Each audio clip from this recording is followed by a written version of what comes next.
22లో గొంతు క్యాన్సర్ అని చెప్పారు.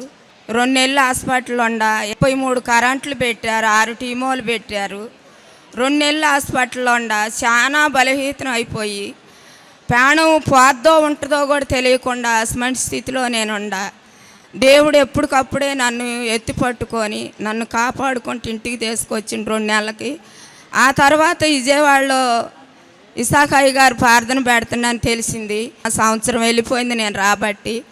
7-8 నెలలు కూడా అసలు అన్నం అంటూ ఏంటో నాకు తెలియదు, మాట రాలేదు, సైగ చేసుకోవటమే. అటువంటి అప్పుడు నేను ఇసాకయ్య గారి కాడికి వచ్చి ప్రార్థన చేర్చుకొని ఎప్పుడు కూడా పేరాయిలు నేను ఏమారుకోకుండా నోట్లో వేసుకుంటా, 7 గుర్తులు గొంతుకాడు రాసుకుంటా. ఆ 2 నెలలు హాస్పిటల్ పోయి మందులు తెచ్చుకున్నా, కానించి మానేసా. అప్పటి నుంచి కూడా ఇప్పటి వరకు కూడా నాకు పేరాయిలే మందు.